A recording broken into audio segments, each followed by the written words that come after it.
তো বস আর দুদিনের মধ্যেই চালু হতে যাচ্ছে আইপিএল 2025।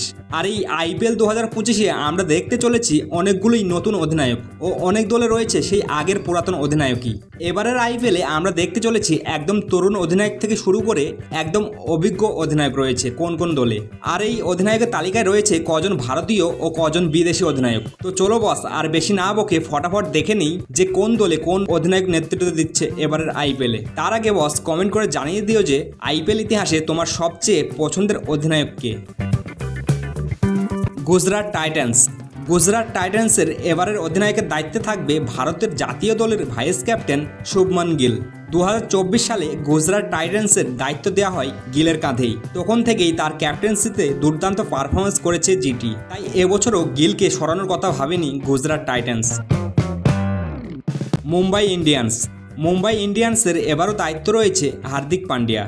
গত বছর হার্দিক গুজরাট টাইটান্স থেকে বেরিয়ে এসেছিল ও মুম্বাই ইন্ডিয়ান্স রোহিতকে সরিয়ে ক্যাপ্টেন্সির দায়িত্ব দিয়েছিল হার্দিক পান্ডিয়াকে।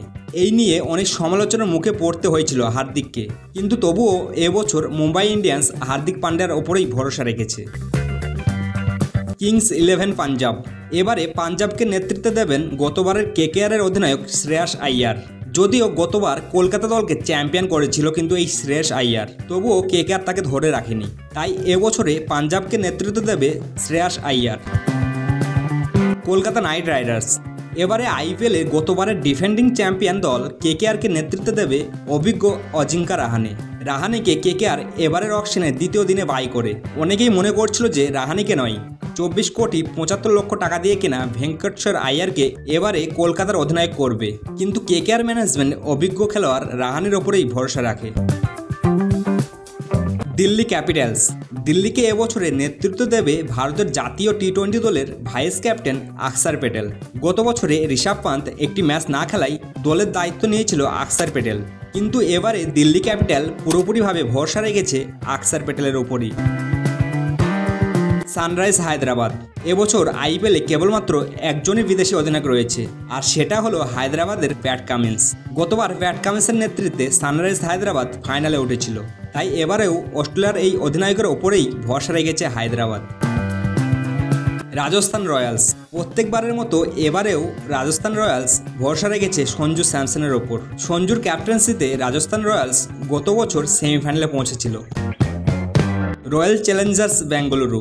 আইপিএলের সব থেকে আলোচিত দল আরসিবির অধিনায়কের দায়িত্ব দেওয়া হয়েছে তরুণ রজত পাতিদারকে। বিরাট কোহলি, ভুবনেশ্বর কুমার ও ফিল সল্টের মতো বড় বড় খেলোয়াড়রা থাকবে এই দলে। Chennai super kings. মহেন্দ্র সিং ধোনি ও রবীন্দ্র জাদেজার মতো বড় বড় খেলোয়াড়রা থাকতেও গত বছর থেকে ভরসা রেখে আসছে ঋতুরাজ গায়কোয়াড়ের ওপর। এবারও সুপার কিংসকে নেতৃত্ব দেবে ঋতুরাজ গায়কোয়াড়। Lucknow super giant. এবছরে এলএসজি আইপিএলের ইতিহাসে সবচেয়ে বেশি টাকা খরচ করে লখনৌর অধিনায়কের দায়িত্ব তুলে দেয় ঋষভ পান্তকে। এলএসজি এবছর ঋষভ পান্তকে 27 কোটি টাকা দিয়ে বাই করে, আর এটি আইপিএল ইতিহাসের সবচেয়ে বেশি দামি বাই। তো বস, এর মধ্যে তুমি কোন দলটিকে সাপোর্ট করবে এবারের 2025 আইপিএলে, সেটা অবশ্যই কমেন্টের মাধ্যমে জানিয়ে দিও। আর তোমার দলের অধিনায়ক নিয়ে তুমি যদি খুশি হয়ে থাকো তাহলে অবশ্যই ভিডিওতে একটি লাইক করে দিও।